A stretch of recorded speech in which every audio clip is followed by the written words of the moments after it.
noches a todos. En esta oportunidad vamos a hablar de lo que es el tema de transporte del paciente crítico a estudios complementarios. ¿Ya? Vamos a ver un poco de la introducción, que la necesidad de transportar al paciente a realizar diferentes estudios complementarios fuera de la unidad de cuidados intensivos conlleva diferentes riesgos para el paciente. ¿Ya?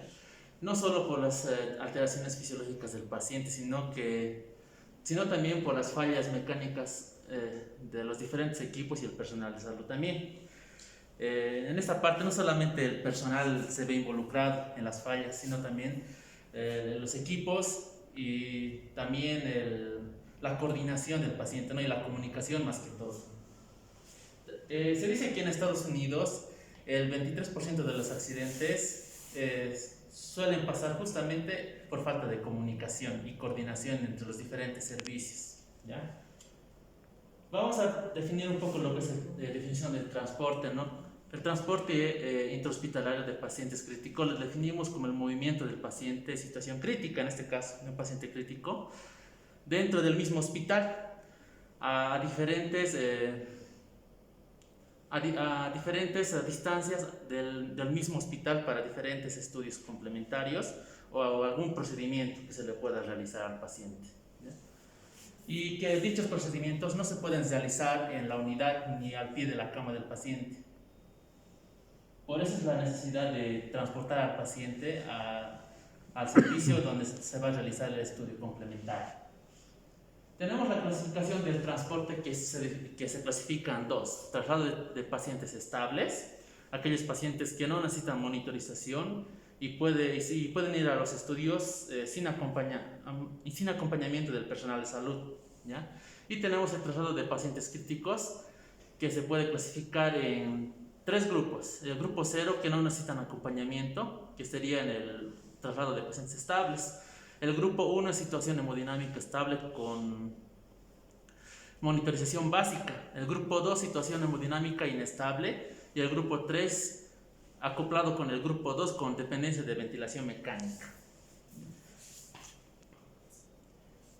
Los recursos humanos es muy importante para el traslado del paciente. No solo lo hace una sola persona, sino se ve involucrado varias personas para trasladar al paciente. Tenemos de cabecera al médico intensivista, que tiene que tener una experiencia en el área y soporte vital avanzado para, en caso de que el paciente se complique, haya algún contratiempo en el traslado del paciente al estudio, pueda actuar inmediatamente. ¿Ya? Luego tenemos a la licenciada en enfermería, que es el personal que está más tiempo con el paciente y conoce al paciente, y es el personal que se va a encargar de revisar todos los materiales, los equipos, las vías y los dispositivos que estén conectados al paciente. Luego tenemos al personal auxiliar de enfermería, que se encarga también de cambiar, ¿no? de la cama a la camilla de estudios complementarios. Y por último tenemos al celador o camillero, que es encargado de transportar al paciente específicamente a la sala de estudios. Y también puede intervenir una cuarta persona aquí, dependiendo de la complejidad de la estructura del edificio y del estudio también. En este caso, si tenemos nosotros ascensor, estamos en el último piso, o en este caso en el quinto piso, el celador puede bloquear el ascensor solamente para el paciente, ¿ya? Y una vez que se termine el procedimiento, ese ascensor va a estar ocupado solamente para ese paciente. No puede entrar ninguna otra persona a utilizarlo. Va a estar hasta que entre y finalice el estudio. ¿Ya? En los recursos materiales vamos a ir viendo que necesitamos un monitor portátil. En este caso tiene que ser todo portátil, porque no se puede llevar ninguno de los dispositivos que están dentro de la unidad del paciente, porque algunos no son desmontables. ¿Ya? Tenemos el monitor portátil, tenemos el respirador de transporte, tenemos lo que es el balón de oxígeno, que es muy importante, y verificar también que el balón que tenga contenido, porque muchas veces cuando se realiza el transporte el balón está a medio, y justamente cuando está en el estudio se acaba y entramos en crisis en ese momento, ¿no? Cada balón tiene su cantidad específica de contenido, y es lo que hay que revisar. Si el estudio tarda 1 hora, por lo menos el balón tiene que ser arriba de 6. ¿Ya? Luego tenemos el desfibrilador también, que es el portátil igual, que se debe manejar junto con el paciente. Luego tenemos la bomba de infusión también, que tiene que ir junto con la cama del paciente, el pulsímetro portátil. Todos estos equipos pueden variar dependiendo a la unidad con la que nos encontremos. Pueden ser de manejo fácil o de manejo difícil, pero en este caso tiene que ser todo fácil, ¿ya? Luego también tenemos el motor y el colchón de aire antiescaras, que es con lo que el paciente debe ir, no puede ir en una cama normal, ¿ya? Luego también tenemos algo muy importante, que es la mochila de transporte, ¿ya?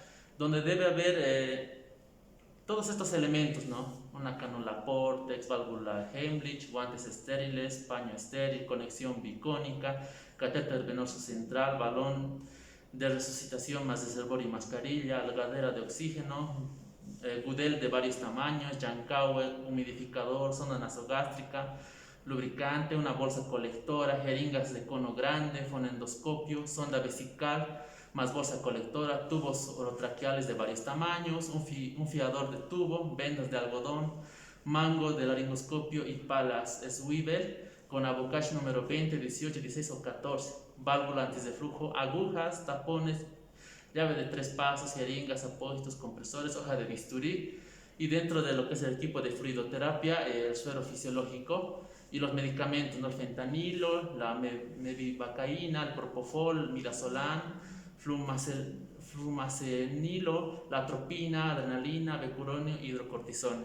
En caso de que en el servicio no hayan los mismos que están aquí, pueden entrar sus antagonistas, ¿no? En este caso, si no hay el becuronio, puede entrar el recurión o el atacurio. Si no hay, por ejemplo, el midazolam, puede entrar el alprazolam, ¿no? En esta mochila de transporte tiene que haber todo esto para evitar que el paciente se complique en el estudio complementario, porque no puede ir tampoco todo el carro, ¿no?, al estudio. Entonces tiene que estar todo listo y preparado para actuar. En caso de que el paciente se complique, el personal de enfermería tiene que actuar y ya tener todo listo a la mano para, ¿no?, resolver la complicación del paciente. Ahora vamos a ver el procedimiento, que está en 3 fases, ¿ya? La fase de preparación, la fase de transporte propiamente dicho y la fase de regreso y estabilización en la unidad del paciente, ¿ya? Tenemos primero la fase de preparación. Primeramente se debe determinar el personal que va a participar. Tiene que ser un personal que conozca el servicio. Si es un personal nuevo que no conoce poco tiempo, no puede ir. ¿Por qué? Porque no conoce dónde están los equipos o cómo funcionan generalmente, ¿no? Luego vamos a identificar al paciente. Eso es muy importante, ya que por errores humanos va el paciente que no debería ir al estudio complementario y es un perjuicio para nosotros y para el paciente también, ¿ya? Colocar sábanas debajo del paciente. ¿Por qué? Porque eso nos puede facilitar a que se pueda pasar de la cama a la camilla de exámenes complementarios al paciente, ¿no?, de una manera fácil. Luego, confirmar las perfusiones con el médico intensivista y retiro de infusiones. En este caso, no van a ir todas las infusiones a los estudios complementarios, solamente los necesarios. Por ejemplo, los vasopresores tienen que ir sí o sí. Entonces, tienen que ir en el trípode junto con la camilla de transporte, ¿ya? Si hay soluciones, por ejemplo, soluciones que no necesita el paciente, se debe cortar la perfusión y dejar colgado en la unidad, ¿ya? Ahora, si tenemos una nutrición parenteral, tampoco puede ir al estudio complementario. Se debe consultar al médico y si se pone dextrosa al 5% en el lumen o una solución glucosada, ¿sí, no? ¿Ya? Y la tapa debe estar cubierta con aguja y con un paño estéril para evitar la contaminación, ¿ya? Llevar soluciones con envoltura de plástico, generalmente esto para evitar las caídas, porque si es una envoltura de vidrio o en caso de que vaya, digamos, una albúmina que es de vidrio y se caiga, ya estamos en aprietos en ese momento, ¿no?, porque es material de vidrio y puede atentar contra la vida del personal de salud también y del propio paciente, ¿no? Luego tenemos retirar las medidas de presión como la PVC, la PIA, y también tenemos la presión intracraneal igual. que no son necesarias para el estudio complementario, que se deben retirar. Colocar todas las infusiones y sueros en un mismo soporte. En el mismo soporte el paciente tiene que usar todas las soluciones con las que va a ir el paciente. Si hay alguna otra solución que no necesita, se debe dejarlo más en la unidad. Luego tenemos proteger al paciente de cambios de la temperatura, que es muy importante. Como la unidad de la terapia intensiva tiene una temperatura casi corporal de 36 grados a 37, entonces el paciente está normal, diría, ¿no? Pero cuando sale de la unidad de cuidados intensivos, esa temperatura va variando porque hay corrientes de aire en todo el transcurso del transporte, en el ascensor, al momento de ingresar a la sala de estudios. Entonces el paciente debe ir cubierto con una sábana, mínimo con una sabanilla, ¿no?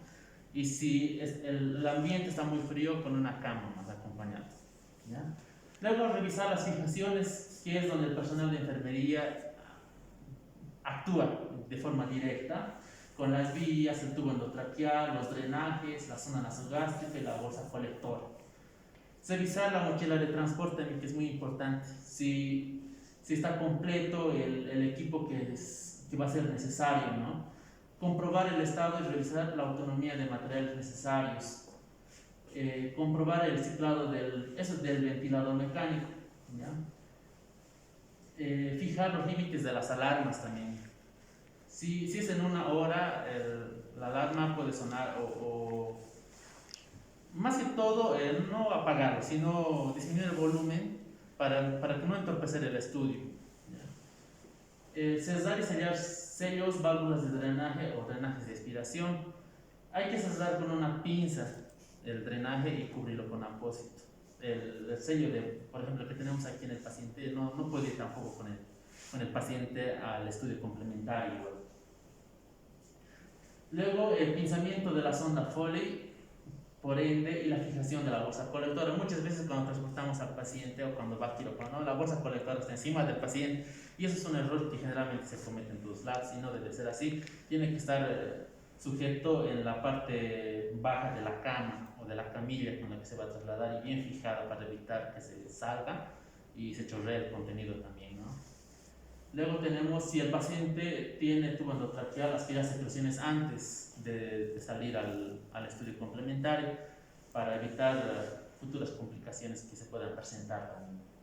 Anotar constantes vitales previas antes del traslado, que es muy importante si el paciente está saliendo con buenas constantes o si está saliendo con malas constantes.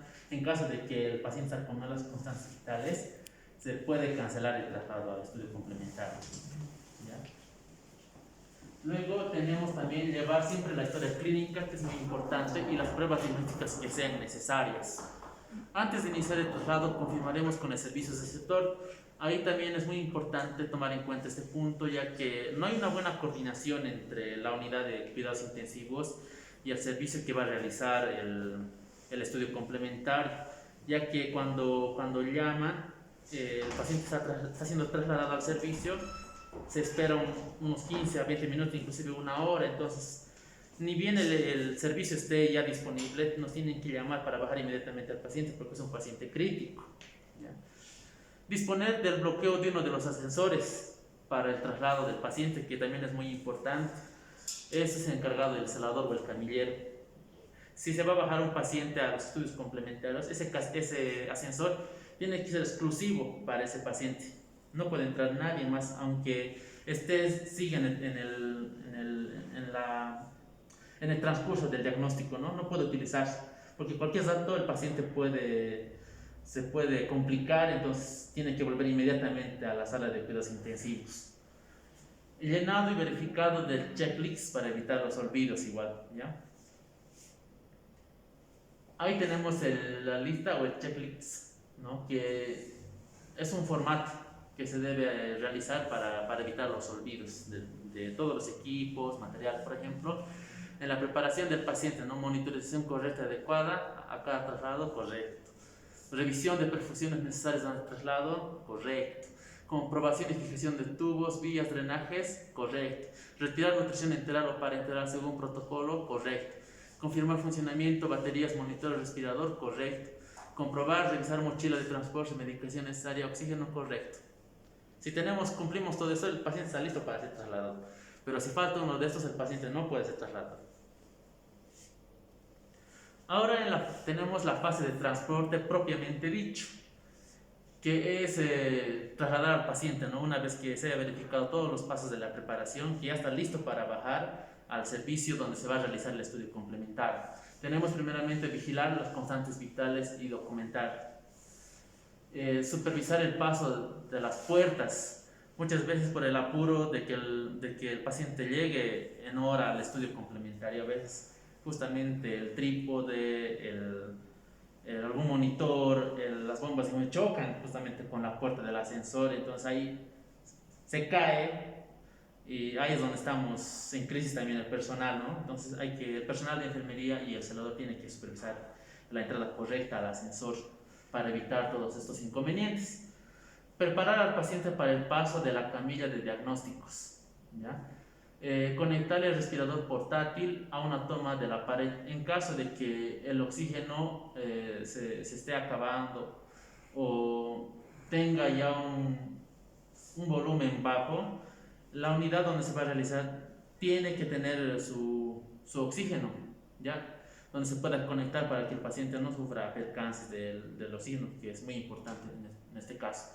Revisar la colocación del tubo en T, los drenajes, la tubuladura del respirador, valorar la necesidad de pseudoanalgesia y aspiración. En este caso, si el paciente está inquieto, hay que preguntar al médico y si se puede aumentar la sedación para que se relaje y para que no complique también el estudio complementario. Ante la sospecha de complicaciones, el médico intensivista ordenará la suspensión de la prueba o para tomar medidas oportunas en este caso, ¿no? Colocar el aparataje adecuadamente y recoger los utensilios utilizados, el balón de oxígeno, historia clínica, la mochila de transporte, todo, y nuevamente preparar al paciente para cambiarlo de la camilla a la cama y transportarlo nuevamente a la unidad de cuidados intensivos. Y se siguen los mismos pasos, como el ascensor ya está ocupado para el paciente, el celador o el camillero ya tiene que estar esperando ya abierta la puerta del ascensor para que el paciente suba sin ninguna dificultad y también ingrese al servicio. Y en la fase de regreso y estabilización en la unidad, ingresa al paciente, se le cambia de la cama de la camilla a la cama y se vuelve a hacer las conexiones de todos los equipos que se hayan desconectado, las infusiones, las nutriciones parenterales, las nutriciones enterales, las sondas. Si se ha pinzado la sonda Foley, se debe despinzar y conectar a la bolsa colectora y fijar la bolsa colectora. Nuevamente, si es necesario, el médico intensivista debe calibrar el ventilador mecánico, porque durante el transporte puede que el paciente se haya agitado, se haya movido, y eso hace que cambien los parámetros de la ventilación. Luego hay que anotar las constantes con las que está llegando el paciente a la unidad, que es muy importante, ¿ya? Y lo más importante también es acomodar y dejarlo cómodo al paciente, ¿ya? Tenemos algunos problemas potenciales menores y mayores. Los menores tenemos cambios en las constantes vitales. Se habla de modificaciones en el torno al 20%. Generalmente son producidos en las constantes vitales, los menores. Con respecto al nivel previo antes del transporte, problemas por el equipamiento. Y los problemas mayores tenemos los cardiovasculares, los respiratorios y los neurológicos, que son los que más se dan cuando se hace el traslado o el transporte a un paciente a algún servicio para algún examen complementario. En los circulatorios tenemos la hipotensión severa o hipertensión, las arritmias, la parada cardíaca, inclusive el paciente puede morir en el transcurso del transporte al estudio complementario. Los respiratorios, una hipoxia severa, un broncoespasmo, un neumotórax, una extubación, una intubación selectiva, desincronización del paciente con el respirador y una hipotermia. En los neurológicos tenemos la agitación, hipertensión endocraneal, malformación mal funcionamiento del equipo, falla eléctrico del suministro de oxígeno, errores humanos que generalmente se da y pérdida del paciente y un tratamiento inadecuado más. Tenemos factores de riesgo 4 que son relacionados con el equipo, relacionado con el equipo humano, relacionado con la organización y relacionado con el paciente. Generalmente el que más frecuente se da es relacionado con el paciente por su alteración, porque el paciente está inestable en todo sentido, ¿ya? Relacionado con el equipo, porque puede que el equipo no esté bien conectado, puede que no esté funcionando adecuadamente, puede haber una desconexión durante el traslado, durante el traslado de la camilla a la cama o viceversa, ¿no? Luego tenemos relacionado con el equipo humano y con la falta de organización. Generalmente tenemos una mala comunicación con el servicio que va a realizar el estudio complementario. Y con el talento humano, ya que hay personas que no conocen el equipamiento ni el uso de los, por ejemplo, de los monitores, del pulsímetro, del respirador y el manejo más que todo por eso es el error, ¿ya? Y con la organización, porque no está definido, digamos, quién está realizando dicha actividad. Por ejemplo, antes de realizar el transporte, el personal ya debe estar destinado a quién va a realizar esa tarea, digamos. Si la licenciada está a cargo de las soluciones, de las ondas, está encargada solamente de eso, y ese es su papel. El médico de ver al paciente que esté en buen estado y que llegue en buenas condiciones también al estudio y vuelva también a la unidad. El auxiliar de enfermería también para cambiar de la camilla a la cama al paciente y viceversa también, y el celador que está encargado del paso, generalmente de las puertas, del ascensor y nuevamente del traslado también del paciente hacia la unidad de cuidados intensivos. Hay que tener también en cuenta otros factores relacionados también con el estudio, ¿ya? Por ejemplo, si se va a realizar una resonancia magnética, hay que verificar que el paciente vaya sin cosas metálicas. Generalmente hay pacientes que tienen marcapasos, entonces hay que verificar eso. Y justamente por una mala verificación y el paciente tiene ese dispositivo en el cuerpo, puede que el estudio también se entorpezca por eso, ¿ya? Luego también tenemos lo que es cuando se hace el transporte a pacientes con infecciones respiratorias multiresistentes. Por ejemplo, si tenemos aquí un paciente con COVID-19, el paciente no puede ir como un paciente normal a la sala de estudios complementarios. Aparte de que el personal tiene que estar bien equipado con los EPPs adecuadamente, el paciente tiene que ir cubierto con la bolsa o ya sea con el protector. Como vemos allá, ¿no? Ese protector tiene que ir con eso a la sala de estudios, y antes de llevarlo hay que comunicar al personal del servicio que va a realizar el examen que el paciente tiene una X patología respiratoria que es multiresistente, para que ellos también tomen los recaudos correspondientes, ¿no? En los registros vamos a ver que a la hora del transporte del paciente se deben tomar en cuenta la siguiente documentación. Primeramente el checklist, que es muy importante para evitar los olvidos de algún material o algún equipo. Tenemos la hoja de incidencias en traslado del paciente. Si en caso de que haya pasado algún incidente, de que el paciente, un X motivo, se haya caído o se haya desconectado algún equipo o haya golpeado la camilla con el ascensor, todo eso se debe registrar en la hoja de incidencias en el traslado. Eso para evitar futuros accidentes también con los pacientes posteriores. Solicitud de procedimiento a realizarse y consentimiento informado de la prueba, que es también muy importante.